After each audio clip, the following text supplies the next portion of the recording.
Hello everyone, how are you? Myself Khemendra Sharma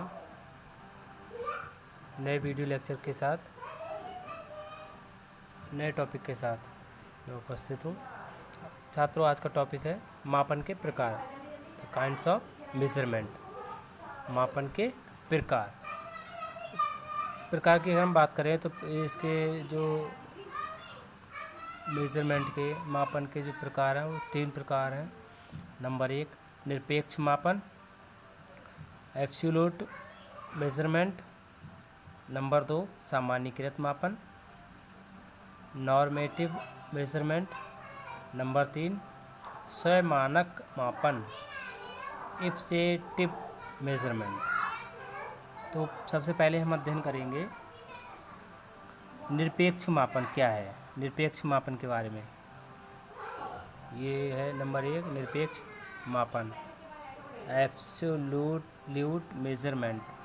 ये वह मापन होता है छात्रों जिसमें परम शून्य यानी जीरो की स्थिति विद्यमान होती है एवं पैमाने का प्रारंभिक बिंदु शून्य से यानी जीरो से प्रारंभ होता है, और यदि इस पैमाने पर संख्या जीरो से अधिक होती है तो उसे पॉजिटिव कहते हैं, और जीरो से कम होती है तो उसे ऋणात्मक या नेगेटिव कहते हैं, या उसका मान देते हैं। सपोज दैट हम टेम्परेचर मापते हैं तो टेम्परेचर नापते समय टेम्परेचर जीरो भी हो सकता है, टेम्परेचर जीरो से अधिक भी हो सकता है। जैसे 10 पॉजिटिव प्लस 10 टेम्परेचर है तो उसे पॉजिटिव कह सकते हैं, और जीरो से जब कम हो जाता है जैसे बर्फ़ जमने लगती है तो उसको क्या कहते हैं, निगेटिव टेम्परेचर, माइनस में चला गया। ठीक है। फॉर एग्जाम्पल, यदि किसी स्थान का तापमान शून्य है तो वह शून्य से अधिक भी हो सकता है और शून्य से कम भी हो सकता है। इस प्रकार का मापन मनोवैज्ञानिक, सामाजिक एवं शैक्षिक चरों में संभव नहीं होता है। ठीक है छात्रों, यानी हम जो गुणात्मक चर की बात कर रहे थे पिछले वीडियो के माध्यम से मैंने आपको बताया था, क्वांटिटेटिव एंड क्वालिटेटिव मेजरमेंट या वेरिएबल्स। तो जो चर होते हैं, इस प्रकार का मापन जो है मनोवैज्ञानिक, सामाजिक एवं शैक्षिक चरों में संभव नहीं होता, जबकि भौतिक चरों में संभव होता है, यानी नेचुरल। ठीक है। दूरी, यदि किसी उपलब्धि परीक्षण में राम को शून्य यानी 0 अंक प्राप्त होता है तो ये कदापि नहीं समझना चाहिए कि उस विषय में राम की योग्यता शून्य है।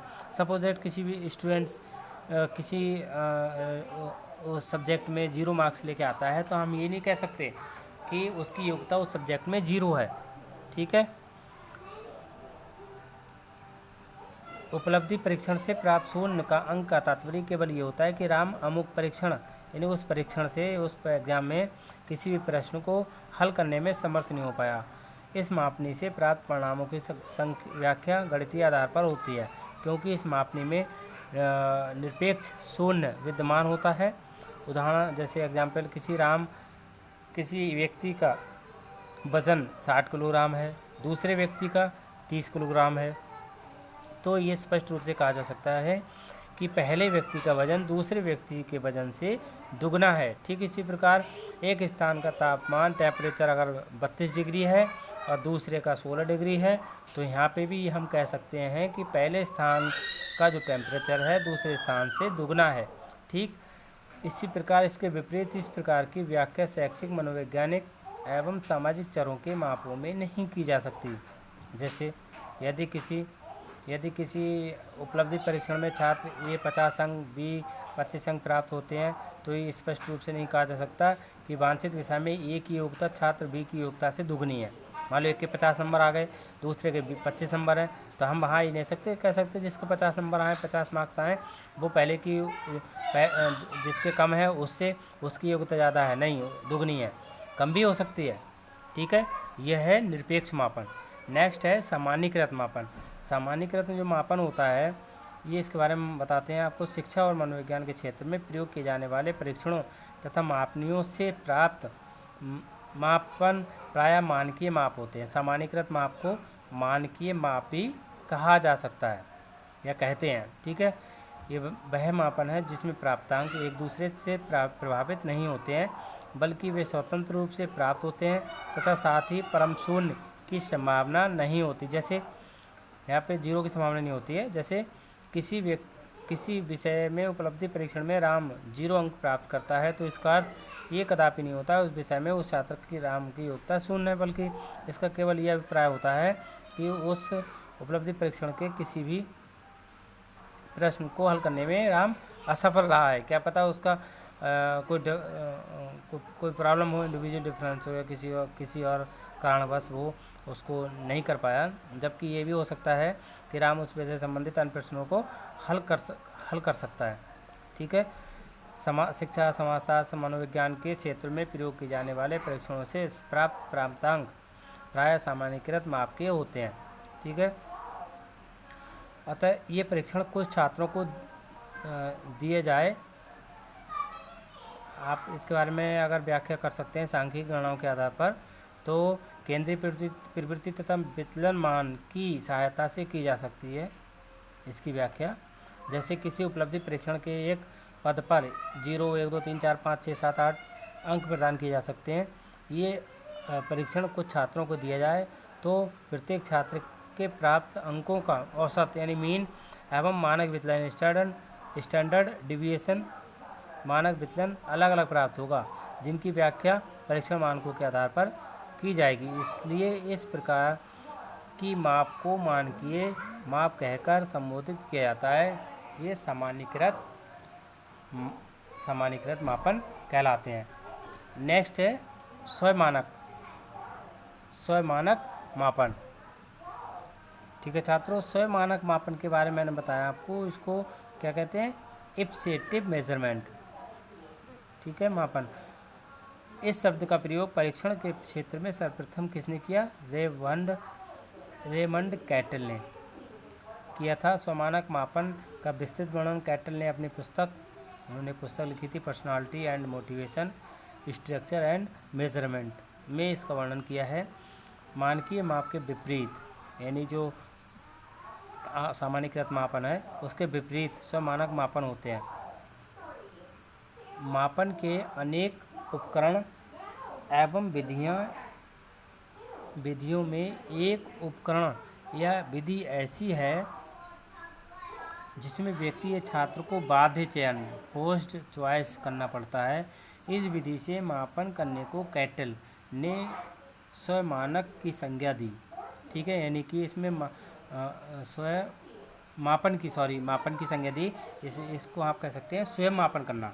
ठीक है, जिसमें क्रम 1, 2, 3, 4 आदि प्रदान करने के लिए कहा जाता है। यदि कोई व्यक्ति या छात्र किसी एक कथन को प्रथम रहते हैं, यानी छात्रों के लिए या किसी व्यक्तियों के लिए क्रम दे दिए जाते हैं 1, 2, 3, 4 और कुछ खेल दे दिए जाते हैं या कुछ भी दे सकते हैं हम, तो उन्हें ये संख्या प्रदान करने के लिए कहा जाता है। यदि कोई व्यक्ति या छात्र किसी एक कथन को प्रथम वरीयता प्रदान करता है तो अन्य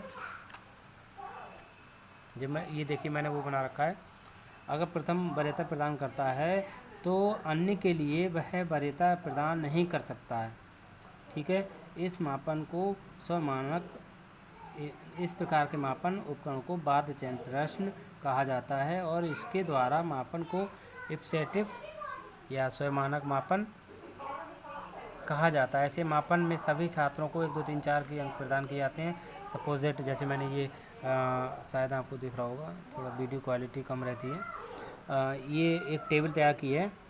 ठीक है, छात्रों को कोई भी छात्र कितने भी हैं व्यक्ति 1, 2, 3, 4, 5, 10 तक हो सकते हैं, कितने भी हो सकते हैं, उनके लिए हमने एक क्रम में कोई गेम दे दिए, जैसे क्रिकेट है, बैडमिंटन है, वॉलीबॉल है, फुटबॉल है। ठीक है, और इससे संबंधित 4 अंक दे दिए। ये 4 अगर गेम है तो 4 दे दिए, 5 है तो 5 दे दिए, 1, 2, 3, 4, 5। ठीक है, तो पहले छात्र ने क्रिकेट से संबंधित अगर यहाँ 1 अंक दिया, इनको 1 अंक दे दिया। ठीक है, तो वो दोबारा इस अंक को दोबारा नहीं प्रदान कर सकता। अगर उसने 2 दिया है तो 2 को दोबारा प्रदान नहीं कर सकता। जो इसने क्रिकेट में दे दिया 1, बैडमिंटन को दे दिया 2, वॉलीबॉल को दे दिया 4, फुटबॉल को दे दिया 3। ठीक उसी प्रकार द्वितीय छात्र ने बी छात्र ने क्रिकेट को 3 दिया, बैडमिंटन को 4 दिया, वॉलीबॉल को 2, फुटबॉल को 1। तो यहाँ पर आप देख रहे हैं कोई भी अंक यहाँ रिपीट नहीं हो रहा है। ठीक है, ठीक उसी प्रकार अन्य छात्रों ने भी यहाँ पर अंक दिए हैं। ठीक है, तो यहाँ पर अगर हम इसका योग निकालते हैं तो ये जो टोटल आता है सेम आएगा। क्यों? संख्या वही है। अंक वही है, बस आगे पीछे कर रखे हैं, टोटल सेम आएगा। और इसका जो मीन निकलेगा, औसत जो निकलेगा वो भी सेम होगा सबका। ठीक है, यहाँ पर 1 2 3 एक संख्या देती है 1 2 3 4, तो इसने 1 2 4 3 है, तो इसका टोटल 10 है, इसका भी 10 है, इसका भी 10, इसका भी 10। मीन की बात करें तो मीन 2.5 सेम है सभी का।